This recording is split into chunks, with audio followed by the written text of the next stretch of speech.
Hello and welcome to UPSC Hindi. Very good evening to all of you. आज governance के PYQ के analysis हम लोग करेंगे विजय पथ 2.0 सीरीज में।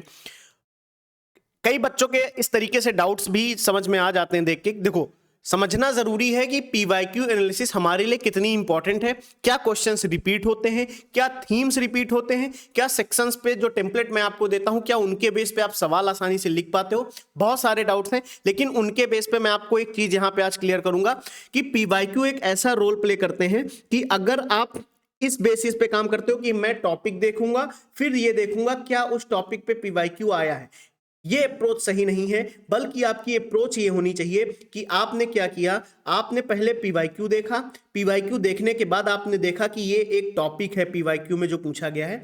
अब आपको ये पता करना है कि इस टॉपिक को हमें पढ़ना है तो कैसे पढ़ना है, तो ये भी आपको कौन बताएगा। यानी आपको पता क्या करना है, आपको ये पता करना है कि इस टॉपिक को मैं कैसे रीड करूं, इस टॉपिक को कैसे मैं किस तरीके से इसकी पूरी तरीके से मैं प्रिपेयर इसकी कर पाऊं, प्रिपरेशन कर पाऊं। अब आपको समझना है पीवाईक्यू से क्या देखा, टॉपिक देखने के बाद क्या मन में आया कि कैसे रीडिंग करेंगे, कैसे इसको प्रिपेयर करेंगे। तो ये कौन बताएगा कि क्या पढ़ना है, कि ये कैसे किन किन लिंकेजेस के साथ मैं इसे कवर करूं, कौन से एस्पेक्ट्स हमें कवर करने जरूरी हैं, कैसे नोट्स इस टॉपिक के हमारे बनाने जरूरी हैं। तो ये हमें कौन बताएगा, ये वापस हमें पीवाईक्यू ही बताता है। क्यों? क्योंकि तो पीवाईक्यू देखा तो टॉपिक पता लगा, टॉपिक देख के पता करो कि कैसा सवाल पीवाईक्यू में पूछा गया है, उस टॉपिक से कैसे सवाल आया है, ये कौन बताएगा, पीवाईक्यू ही तो बताएगा। तो अगर पढ़ाई करनी है, किसी टॉपिक को पढ़ना है तो कैसे पढ़ना है कि पीवाईक्यू देखो कि इस तरीके से पढ़ो, क्योंकि इस तरीके से इस टॉपिक पे सवाल आते हैं, उन लिंकेजेस पे सवाल करो। अब आपको लगेगा वो तो आ चुका, तो इसीलिए तो मैंने आपको पॉसिबल लिंकेजेस भी दिए हैं, अगर आप यहां पे देखो तो ये क्या हेडिंग बनी हुई है, लिंकेजेस फॉर क्वेश्चंस और इंपॉर्टेंट ट्रेंड प्रूफ के साथ मैंने आपको बताया कि क्या इंपॉर्टेंट हो जाता है आपके लिए। समझ आया? इसीलिए तो मैंने हर टॉपिक के सब टॉपिक्स, माइक्रो टॉपिक्स के साथ साथ आपको पॉसिबल लिंकेजेस भी बताए। तो आज उसी सीरीज को कंटिन्यू करते हुए हम लोगों ने हिस्ट्री कर ली, ज्योग्राफी कर ली, इंडियन सोसाइटी कर ली, आर्ट एंड कल्चर कर ली, पॉलिटी कर ली, आज गवर्नेंस कर रहे हैं। और 2018 से लेकर 2024 तक गवर्नेंस के जितने भी सवाल आए हैं यूपीपीसीएस के एग्जाम में, हर एक सवाल को एनालाइज करेंगे, हर एक सवाल से देखेंगे क्या उसका टॉपिक है। और माइक्रो टॉपिक समझने के लिए उसको आप सिर्फ पीडीएफ देख लेना कि हाँ ये टॉपिक आया था, ये इस कॉन्टेक्स्ट में सवाल आया। चलो एक एक करके देखते हैं और समझने का प्रयास करते हैं। जैसे एक सवाल पूछा, सवाल पढ़ के समझ में आना चाहिए। अगर आप सवाल पढ़ के समझ गए तो आपका 70 to 80%, 90%, 50% काम ऐसे हो जाएगा हो कि आप सवाल समझ गए। अब बस आपको कंटेंट अगर पता है तो बस लिखना रह जाता है। क्लियर? तो जैसे कह रहा है कि what has been the impact of self help groups on India's rural life. भारतीय ग्रामीण जीवन पर सेल्फ हेल्प ग्रुप्स का, स्वयं सहायता समूहों का क्या प्रभाव पड़ा है।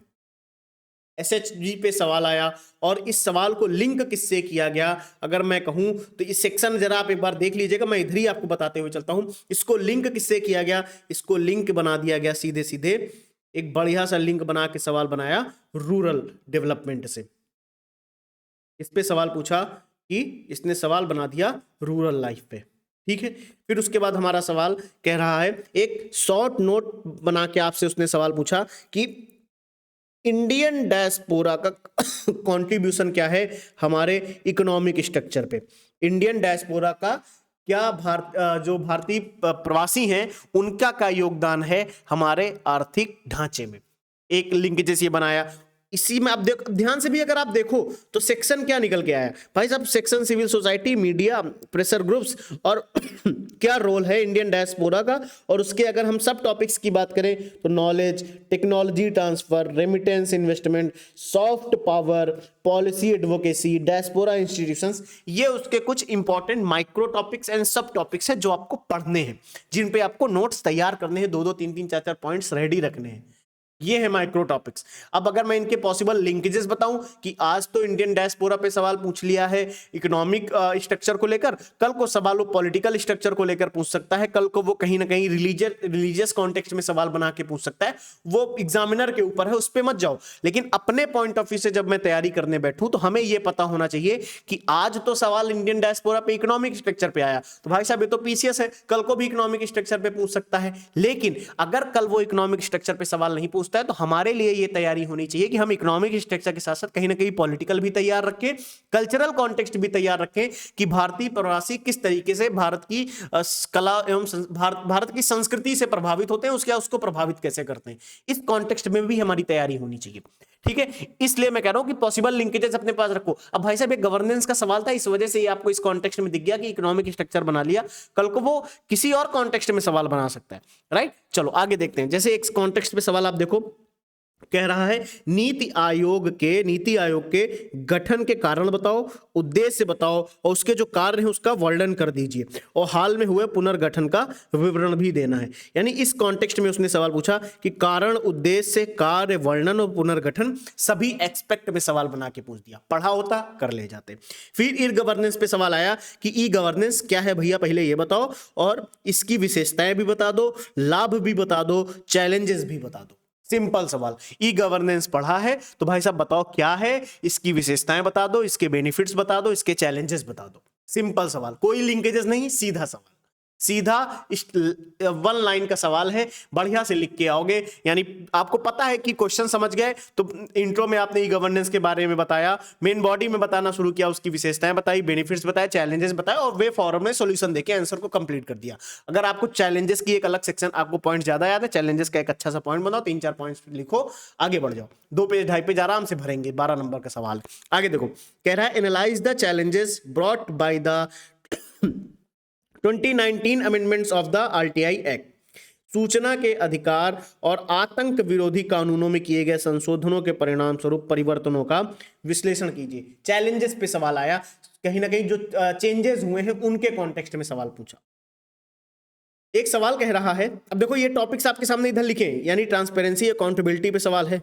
देखो इसीलिए मैं बताते हुए चल रहा हूं क्योंकि ये चीज, अब देखो मैं इनको डिस्कस करने बैठूंगा ना तो 2 से 3 घंटे की क्लास होगी। ये मैंने आपको दिए हैं कि ये भाई साहब पॉसिबल लिंकेजेस हैं, ये पॉसिबल लिंकेजेस हैं। जैसे ई गवर्नेंस एक टॉपिक था ना, तो ई गवर्नेंस पे तो सवाल उसने यही पूछ दिया कि भाई साहब बेनिफिट्स बता दो, विशेषताएं बता दो, की फीचर्स बता दो, चैलेंजेस बता दो। लेकिन कल को वो एक सवाल ये भी बना सकता था कि देखो सिंपल, कल को अब नेक्स्ट लेवल पे वो सवाल अगर ले जाना चाहेगा तो नेक्स्ट लेवल पे क्या सवाल बनाएगा, सोचो। सोच पा रहे हो कि अभी बेनिफिट्स पूछ चुका है वो, चैलेंजेस भी पूछ चुका है वो, की फीचर्स भी पूछ चुका है वो।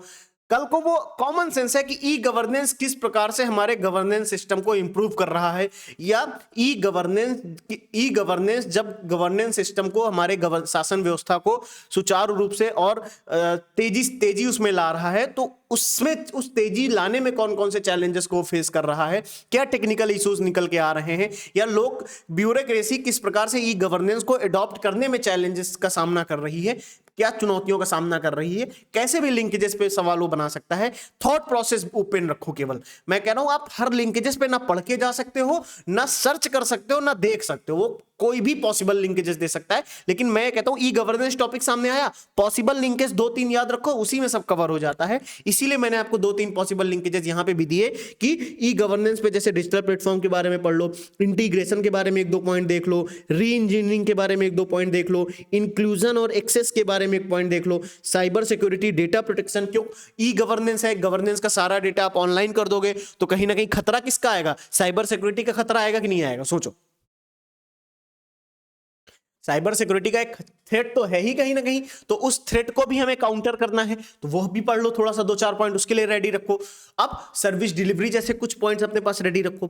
ये मैं कह रहा हूं, ये मैं आपको समझाने का प्रयास कर रहा हूं कि पॉइंट्स वही हैं, क्वेश्चंस वही है, बस उस क्वेश्चंस पे इन फ्यूचर पॉसिबल लिंकेजेस क्या हो सकते हैं आप नहीं सोच पा रहे, तो ये काम भी मैंने आपको करके दे दिया। लेकिन आप पढ़ने की जिम्मेदारी तो खुद निकाल लो। आओ जाओगे पीवाईक्यू बैच में और अच्छे से समझ में आ जाएगा क्या पॉसिबल लिंकेजेस हो जाते हैं। और यही नहीं, पीवाईक्यू बैच में आओगे तो ये क्वेश्चंस भी करा के दूंगा मैं, इन क्वेश्चंस का टेम्पलेट भी मैं आपको दे दूंगा कि इन फ्यूचर कभी गवर्नेंस पे सवाल आए, इस टेम्पलेट को फॉलो करो, आगे बढ़ो, जय, है ना। चलो आगे देखो, जैसे नेक्स्ट सवाल क्या कह रहा है हमारा कि गरीबी, अरे ये क्या है, कह रहा है गरीबी एवं भूखमरी से संबंधित मुद्दे क्या हैं, गरीबी बता दो, आगे बढ़े। चलो अब देखो इसमें कई सारे इसके कोर इश्यूज भी हैं, सोशल सेक्टर से लिंक करके पूछा है। इसके कई सारे टॉपिक्स आप साइड में देख पा रहे हो, मैंने ऑलरेडी दिए हैं। ठीक है, ध्यान से देखना, एनालाइज करना, समझना। ठीक है, चलो कह रहा है briefly state the role of national human right commission in India. बताओ भारत में राष्ट्रीय मानवाधिकार आयोग की भूमिका बतानी। ठीक, अब उसमें भी अगर आपको कल को कोई सवाल आ जाए, तो कल को कोई सवाल आएगा तो क्या क्या पूछ सकता है उस सवाल पे, आपसे पावर पूछ सकता है, कंप्लेंट्स पूछ सकता है, फिर कोऑर्डिनेशन विद एसएचआरसी और लिमिटेशंस के बारे में वो लिंकेजेस बना के पूछ सकता है। फिर एक सवाल पूछा right a note on citizen charter, नागरिक चार्टर पे टिप्पणी करने पे सवाल पूछ दिया। अब उसके भी आपके पास कुछ माइक्रो टॉपिक्स मैंने ऑलरेडी दिए हैं।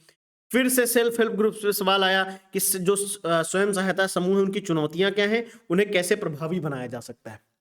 क्लियर? सेल्फ हेल्प ग्रुप्स पे सवाल पूछा कि उनकी क्या चैलेंजेस हैं, उनकी क्या चुनौतियां हैं और उन्हें कैसे और ज्यादा प्रभावी बनाया जा सकता है। ये सवाल उसने फिर से पूछ लिया।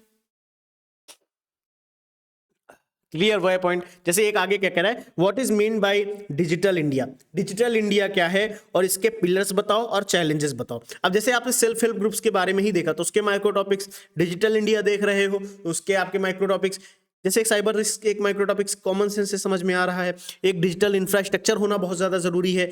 अगर कहीं पे लिखा हो तो एक चीज तो और जरूरी हो जाती है, फिर कहीं ना कहीं हम बताएं तो एक डिजिटल लिटरेसी भी जरूरी है। क्यों भाई साहब, सभी को वो डिजिटल तरीके से लिटरेट करना भी हमारे लिए जरूरी हो जाता है। समझ आ रहा है? इस कॉन्टेक्स्ट में मैं आपको लेके जाना, इस पे मत जाओ भाई साहब। ई गवर्नेंस का सवाल है, ठीक है, तो समझ में आ रहा है, और डिजिटल इंडिया के पिलर्स और उसके गैप्स पे सवाल पूछा, ठीक है, तो ये सब टॉपिक्स हमारे पास निकल के है। क्लियर? आगे देखो, जैसे एक सवाल क्या कह रहा है, डिजिटल इंडिया, अच्छा उसके स्तंभ पूछ लिए आपसे और चुनौतियां चैलेंजेस पूछे, ठीक है। जैसे आगे सवाल क्या कह रहा है, जो सीवीसी है सेंट्रल विजिलेंस कमीशन, ठीक है, यानी जो सेंट्रल विजिलेंस कमीशन है उस पर क्या सवाल पूछा कि उसके पहले कंपोजिशन बता दो, संरचना बता दो और उसके कार्यों का वर्णन कर दो। सिंपल सवाल, कोई टफ नहीं, ठीक है, और इसकी लिमिटेशंस क्या है वो भी बतानी है हमें। तो यानी ये देख के हमें समझ में आया कि इसके साथ साथ और हम क्या पढ़ सकते हैं कि उसमें अपॉइंटमेंट्स क्या है, टेन्योर्स क्या हैं, सिस्टमैटिक विजिलेंस क्या होता है, इंडिपेंडेंस कॉन्स्टेंट्स क्या है, उसमें रिफॉर्म्स क्या क्या हो सकते हैं या क्या हुए हैं, ये हमारे पॉसिबल लिंकेजेस फ्यूचर के। Role of civil services, role of civil services पूछा, बताओ, सिंपल चर्चा कर दो, और भी पूछी जा सकती हैं चीजें, वो लिखी हैं आपके सामने। Evaluate the role of ICT, information communication technology पे सवाल आया। क्या सवाल आया कि सरकारी नीतियों के संदर्भ में सूचना एवं संचार प्रौद्योगिकी की भूमिका का मूल्यांकन कर दीजिए। समझ आया? क्या पॉइंट क्लियर हुआ? तो इस कॉन्टेक्स्ट में जरा एक बार ध्यान से देखोगे तो भी चीजें क्लियर हो जाती हैं कई बार, है ना, कि आपसे वो डेटा ड्रिवन टारगेटिंग पूछ रहा है, इंटर डिपार्टमेंटल इंटीग्रेशन के बारे में पूछ रहा है, last mile connectivity and privacy के बारे में पूछ रहा है, मतलब पूछा जा सकता है, इस कॉन्टेक्स्ट में सवाल आपसे बना के पूछ सकता है। तो आप इनके बारे में एक एक दो दो तीन तीन पॉइंट्स रेडी रखो अपने नोट्स में, बस भटकना है ही नहीं। इसीलिए मैं कहता हूं पीवाईक्यू बैच में आओगे ज्यादा बेटर तरीके से आपको ये अंडरस्टैंडिंग हो पाएगी कि ये पीवाईक्यू का आंसर टेम्पलेट आगे आने वाले फ्यूचर के सवालों के लिए भी आप रेडी रहोगे। जैसे analyze various aspect relating to management of human resource in India, Bharat में मानव संसाधन प्रबंधन के विभिन्न पहलुओं के बारे में सवाल पूछा। इसलिए मैं कह रहा हूं कि जो भी सवाल आप यहां पे देख रहे हो, प्लीज इनकी तैयारी आप इस कॉन्टेक्स्ट में करना कि आप इनको रटो नहीं। ये जितने भी सवाल आप यहां पे देख रहे हो ये आपको रटने के लिए नहीं है, ये समझने के लिए है कि ये सवाल इन फ्यूचर कैसे पूछे जा सकते हैं। जैसे अब थोड़ा सा तेजी से चलो, ध्यान से देखो, कह रहा है ई गवर्नेंस पे सवाल फिर से आया। ई गवर्नेंस पे सवाल कह रहा है कि उसको किस सीमा तक और एडमिनिस्ट्रेशन सिटीजन सेंट्रिक बनाया जा सकता है, यानी ई गवर्नेंस किस प्रकार से एडमिनिस्ट्रेशन को सिटीजन सेंट्रिक बना सकती है। ई गवर्नेंस का लिंकेजेस सिटीजन सेंट्रिक एडमिनिस्ट्रेशन से बना दिया, ठीक है, यानी नागरिक केंद्रित प्रशासन कैसे बनाती है। फिर आरटीआई एक्ट पे सवाल, आरटीआई एक्ट पे सवाल कह रहा है और लोक सेवकों को निष्ठापूर्वक सेवा करने के लिए बाध्य है। कह रहा है RTI act has forced civil servant to serve people sincerely. फिर जैसे एक सवाल आप देखो, रोल ऑफ एनजीओ पे सवाल पूछा उसने आपसे इन पॉलिसी फॉर्मुलेशन, लिंकेजेस वही है, पॉसिबल लिंकेजेस है। रोल ऑफ एनजीओ का सवाल पॉलिसी फॉर्मुलेशन पे पूछा, फिर उसने सिटीजन चार्टर पे फिर से सवाल आया, देखते हैं ध्यान से देखो सवाल किस पे पूछा, सिटीजन चार्टर पे। फिर in India could not be become effective, एक चैलेंज बता दिया कि ये इफेक्टिव नहीं है, क्यों नहीं है, वो चैलेंज आपके सामने लेके रखा। ठीक, फिर से सवाल रिपीट हुआ कि role of civil services, role of civil services in democratic setup. Clear, civil services का रोल डेमोक्रेटिक सेटअप पे पूछा उसने आपसे। फिर वही चीज है, अब इन सवालों का और क्या पॉसिबल लिंकेजेस हो सकता है, ये मैंने आपको यहाँ पे लिख के दिए हैं सारे, ये वाले, ये आप जो देख रहे हो ये सारे वही पॉसिबल लिंकेजेस हैं। ठीक है, तो इन्हें आप देखिएगा, ये आपकी रिस्पॉन्सिबिलिटी है। जैसे describe the composition, function, limitations of central vigilance commission. Repeated सवाल, कुछ बताने की जरूरत नहीं, सेम रिपीट। कह रहा है मनरेगा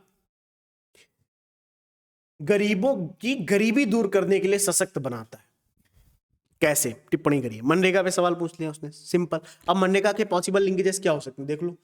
वर्क पे लिंक बना सकता है, मतलब गारंटीड वर्क पे, ट्रांसपेरेंसी और इंक्लूजन पे, सोशल ऑडिट पे, कैसे भी सवाल बना के वो पूछ सकता है। क्या ये चीज क्लियर हुई, क्या ये चीज क्लियर हुई? आगे देखते हैं क्या कह रहा है, ध्यान से देखो। चलो नेक्स्ट सवाल देखते हैं पहले आगे। उमंग स्कीम के बारे में सवाल पूछा, जो कि करंट अफेयर में बहुत करंट अफेयर में थी, तो ई गवर्नेंस से उसको रिलेट करके सवाल बना दिया। ठीक, फिर एक सवाल उसने फिर से रोल ऑफ एनजीओ पूछा, देख क्या है, फिर से रिपीटेड सवाल, पॉलिसी मेकिंग में क्या रोल है, रिपीट हुआ सवाल। सेल्फ हेल्प ग्रुप्स पे फिर से रिपीटेड सवाल। ठीक, चैलेंजेस पूछ लिया है उसने आपसे और कैसे इसको इफेक्टिव बनाया जा सकता है। नीति आयोग पे सवाल पूछा, उसके उद्देश्यों पे सवाल पूछा है, उसकी संरचना पे सवाल पूछा है और उपलब्धियों पे सवाल पूछा है। पढ़ा होता, लिखते, आगे बढ़ते। ठीक है, चले आगे। ट्रांसपेरेंसी एंड अकाउंटेबिलिटी, यानी पारदर्शिता और जवाबदेही एक दूसरे के पूरक है, टिप्पणी करने के लिए। फिर सेल्फ हेल्प ग्रुप से सवाल पूछ रहा है, उसके कंपोजिशन पे सवाल आ रहा है, फंक्शंस पे सवाल पूछ रहा है। इंफॉर्मेशन कम्युनिकेशन टेक्नोलॉजी पे फिर से सवाल, वही चीज रिपीट फिर से। फिर civil servant in strengthening democracy, यानी सिविल सर्वेंट का क्या रोल है डेमोक्रेसी को स्ट्रेंथन करने में, रिपीटेड सवाल। देखो सवाल सारे रिपीटेड। जैसे एक नया सवाल, क्या है सिटीजन चार्टर और what is the role in welfare of citizen. भैया सिटीजन चार्टर क्या है और इनका सिटीजन्स के वेलफेयर में क्या रोल है, सिटीजन चार्टर क्या है और इनका सिटीजन के वेलफेयर में क्या रोल है।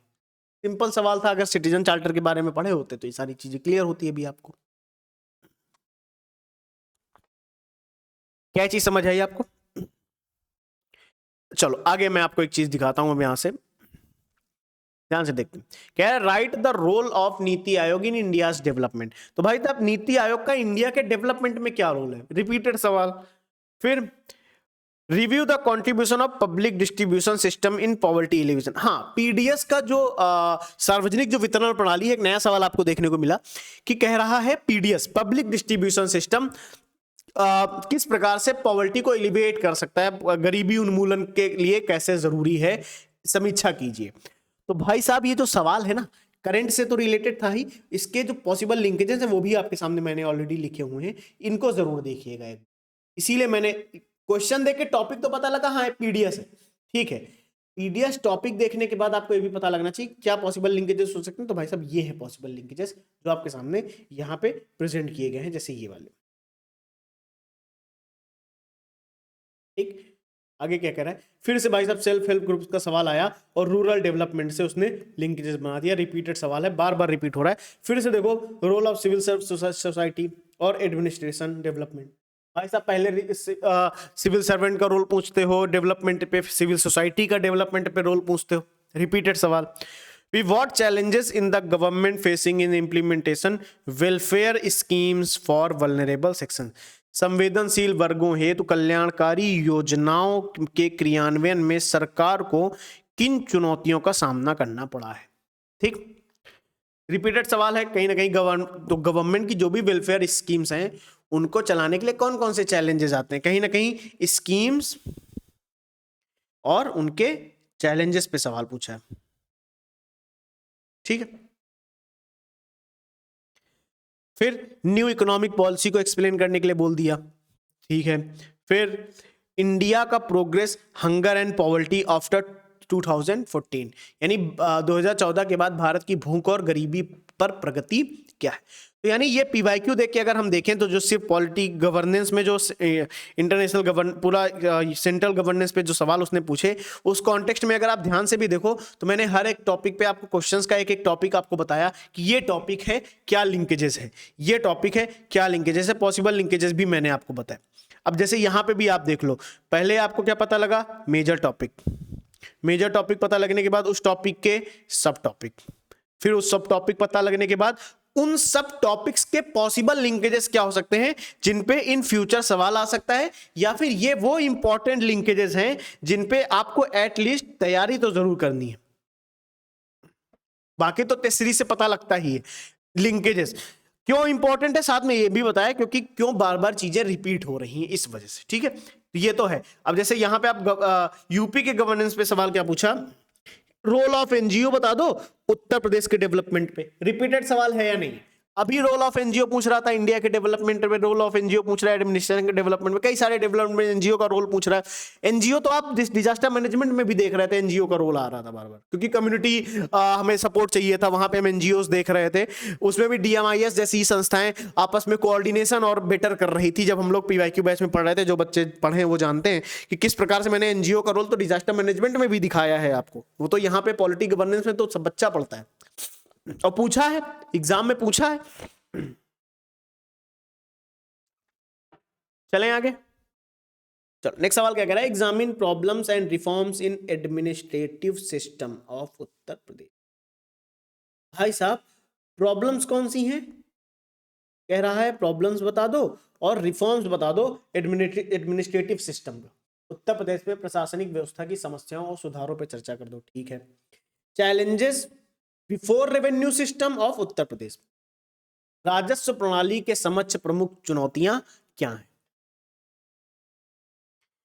सिंपल, पढ़ा है तो कर ले जाओगे। टॉपिक सब टॉपिक्स भी मैंने आपको ऑलरेडी लिख के दिए हैं, इन टॉपिक्स पे एक दो पॉइंट्स रेडी रखने हैं, आपको प्रॉपर तरीके से रेडी रखने हैं, इस तरीके से नहीं कि बस हवा में, प्रॉपर तरीके से रेडी रखने के बाद समझ लो, उसके बाद आधा आधा पैराग्राफ या एक एक तीन तीन चार चार पॉइंट्स रेडी रख लो, बस हर एक पॉइंट पे तीन चार पॉइंट, मतलब तीन चार लाइन बस, उससे ज्यादा नहीं। क्योंकि जब वो पढ़ोगे ना और इतने सारे पॉसिबल लिंकेजेस जब आप देखोगे, क्योंकि एक सवाल तो है नहीं, इतने सारे सवाल हैं और हर एक सवाल पे दो तीन पॉसिबल लिंकेजेस हैं, तो दो तीन पॉसिबल लिंकेजेस कई बार रिपीट होते हुए आपको दिखेंगे। तो एक बार तैयार हो जाएगा तो बहुत सारी चीजें तैयार हो जाएंगी, इस चीज को समझो।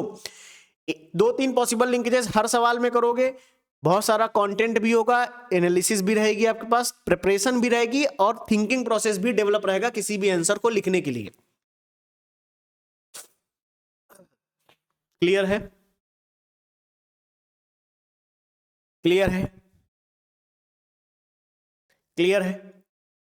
चलें आगे, चलो नेक्स्ट सवाल क्या कह रहा है कि भाई साहब मिशन शक्ति देखो करंट अफेयर में था उस समय, उस पर सवाल पूछ लिया कि उसके ऑब्जेक्टिव्स बता दो, अचीवमेंट्स बता दो, सीधा सवाल, कोई लिंकेजेस नहीं, कोई इधर उधर की बात नहीं। मिशन शक्ति पे सवाल आया कि मिशन शक्ति का उद्देश्य क्या है और उसकी क्या अचीवमेंट्स क्या रही हैं, उपलब्धियां क्या रही हैं। फिर एक सवाल पूछा उसने आपसे कि एक क्रिटिकल नोट बताओ प्रॉब्लम्स पे और रिफॉर्म्स पे इन यूपी एडमिनिस्ट्रेटिव सिस्टम। अभी जस्ट ऊपर वाला सवाल रिपीट हुआ है कि चैलेंजेस, ये देखो सवाल कि problems and reforms administrative system of Uttar Pradesh, same सवाल रिपीट हुआ 2020 का सवाल, और 2000 हमें कब देखने को मिला है, ये 2022 में सेम सवाल रिपीट हुआ, कुछ भी आगे पीछे नहीं, पूरा क्वेश्चन का मतलब ही वही है।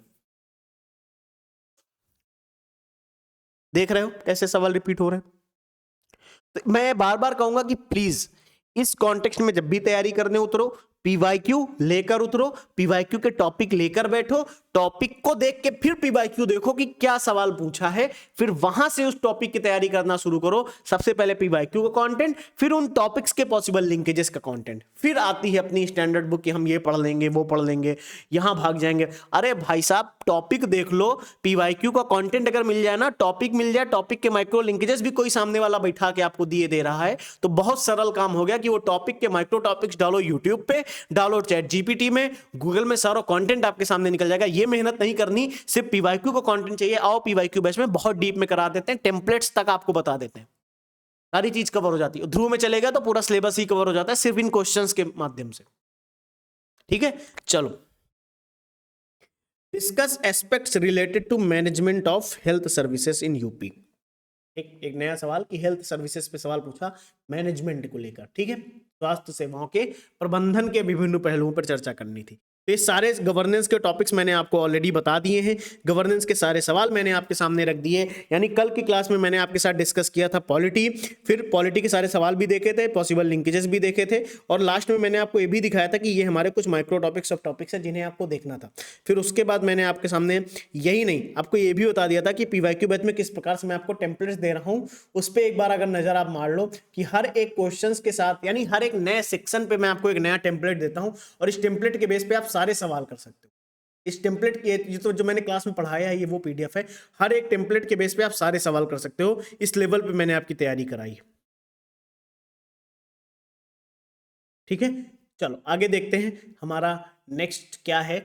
जैसे अब मैं आपको दिखाता हूँ, जैसे अभी इंटरनल सिक्योरिटी की एनालिसिस मैंने आपको दी थी, बैच में दे दी है, और बैच में जल्दी ही इंटरनल सिक्योरिटी की कल या परसों से मैं क्लासेस शुरू कर दूंगा, क्योंकि कंटेंट रेडी है। बिल्कुल उसकी क्लासेस मैं बहुत जल्द शुरू करता हूँ, बैच वाले परेशान नहीं होंगे। लेकिन एक इंपॉर्टेंट चीज़ है, जो बच्चे यूट्यूब पे अभी देख रहे हैं, मैं उनसे कहता हूँ कि जो बच्चे, अगर आप पीवाईक्यू बैच में आना चाहते हो, अगर पीवाईक्यू बैच में आना चाहते हो तो सारी डिटेल आपको टेलीग्राम पे मिल जाएगी। और प्लीज पीवाईक्यू बैच वाले बच्चे भी इन क्लासेस को जरूर देखें। और एक चीज, अगर पीवाईक्यू बैच में आना चाहते हो तो टेलीग्राम पे जो मैं आपको टारगेट देता हूं, उनमें अगर आप आज के टारगेट को छोड़कर जब पिछला वाला टारगेट देखोगे, उसमें एक लिंक दी है मैंने, उस लिंक पे क्लिक करोगे तो आप एक पीवाईक्यू बैच वाले वीडियो पे जाओगे। वो वीडियो मैं आपको 1 मिनट के लिए दिखा देता हूं, उस वीडियो का क्या नेम है, उस वीडियो को जरूर देखना। आपको पीवाईक्यू बैच की सारी इंफॉर्मेशन एक बार में मिल जाएगी, और जो भी इंफॉर्मेशन है बाकी तो टेलीग्राम से मिल जाएगी, लेकिन और जितनी भी इंफॉर्मेशन चाहिए होगी आप मुझे मैसेज कर लो, या ग्रुप में मैसेज कर दो, टेलीग्राम पे मैसेज कर दो। ये जो पीवाईक्यू बैच का ओरिएंटेशन आप देख रहे हो, ये लिखा हो जो पीवाईक्यू बैच ओरिएंटेशन, ठीक है, उस पर अगर आप क्लिक करोगे तो आपको सारी चीजें एक बार में पता लग जाएंगी कैसे क्या है पीवाईक्यू बैच। ओरिएंटेशन क्लास जो मैंने आपकी ली थी, यूट्यूब पे ही ली थी, ये पीवाईक्यू बैच जो दिख रहा है आपको, आई थिंक अभी क्लियर हुआ, ये वाला, ठीक है, ये क्लास है यूपी पीसीएस मेंस के पीवाईक्यू कैसे पढ़े। पीसीएस मेंस का पूरा सिलेबस कवर हो जाएगा, मतलब वही टॉपिक, उसका टाइटल ये लिखा हुआ है, इसलिए मैं कह रहा हूँ इसको वहां से कवर करिए, बहुत अच्छे से चीजें कवर हो जाएंगी, कोई चीज छूटेगी नहीं। All total everything will be clear on the PYQ batch related to the PYQ. PYQ से रिलेटेड कुछ भी है वो सब कुछ कवर हो जाए, ठीक है। पीवाईक्यू के कंटेंट मिल जाएगा, बाकी के तो इन माइक्रो टॉपिक्स को कंटेंट देने में बैठूंगा तो फुल बैच हो जाएगा। फिर तो भाई साहब बैच जहां 20 दिन में खत्म करना है या 2 महीने 3 महीने में खत्म करना है, तो भाई साहब वो 1 साल तक चलेगा बैच। इसलिए कहना खुद के एफर्ट्स लगाना। यहाँ के पीवाईक्यू मैं आपको करा के दे रहा हूँ, डोंट वरी। टॉपिक सब टॉपिक्स कैसे होंगे वो आपको चैट जीपीटी यूट्यूब से करते बैठो, या फिर अगर आना है तो आ जाओ उसमें ग्रुप बैच में, ठीक है। चलिए, बाकी सारी इंफॉर्मेशन आपको मिलती रहेगी। कोई भी डाउट है यूपीएससी हिंदी टीम आपके साथ बैठी हुई, ठीक है, परमानेंट है, हमेशा खड़ी थी, खड़ी है, खड़ी रहेगी। चलिए, थैंक यू। अच्छा हाँ, कह रहे हो इंटरनल सिक्योरिटी खोले बैठे हो सर, नहीं दिखा रहे हैं, गवर्नेंस की क्लास चल रही। चलो ठीक है, चलिए गवर्नेंस हो गई, मिलते हैं कल, फिर से मिलेंगे हम लोग और नेक्स्ट टॉपिक के साथ, पॉलिटी गवर्नेंस। अब आईआर के पीवाईक्यू एनालाइज करेंगे।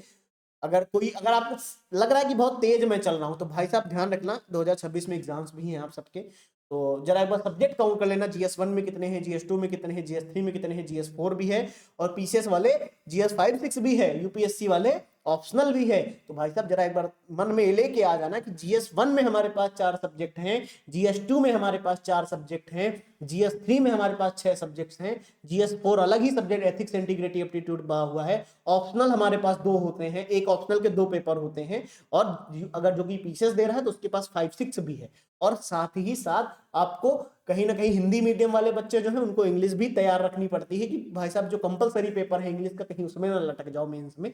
इसलिए मैं कह रहा हूं कि मेंस के बहुत समय नहीं बचा है, जनवरी तक का आपके पास समय है। मेंस जितना पढ़ सकते हो रगड़ लो, पढ़ लो, तैयार कर लो, नोट्स रेडी कर लो, जी जान लगा के आंसर राइटिंग प्रैक्टिस कर लो। एक बार अगर प्रीलिम्स के पहले आपका मेंस काफी हद तक तैयार हो गया तो प्रीलिम्स भी 3 महीने मन से पढ़ो, फिर प्रीलिम्स के बाद आपको बहुत आराम रहती है, सिर्फ आंसर राइटिंग प्रैक्टिस करना रह जाता है, कुछ छोटे मोटे टॉपिक्स रह जाते हैं, सब्जेक्ट्स रह जाते हैं, बस उनको पढ़ना रह जाता है, ठीक है, इसलिए मैं कह रहा हूं मेंस की तैयारी ऑलवेज ऐसी होनी चाहिए कि प्रीलिम्स के पहले आपका मेंस रेडी हो।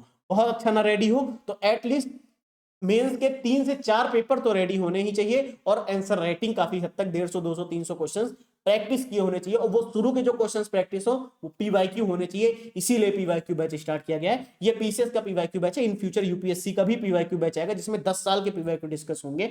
और एक चीज, बहुत जल्द फाउंडेशन बैच की इंफॉर्मेशन भी आपको मिलने वाली है। तब तक के लिए thank you, take care, bye bye.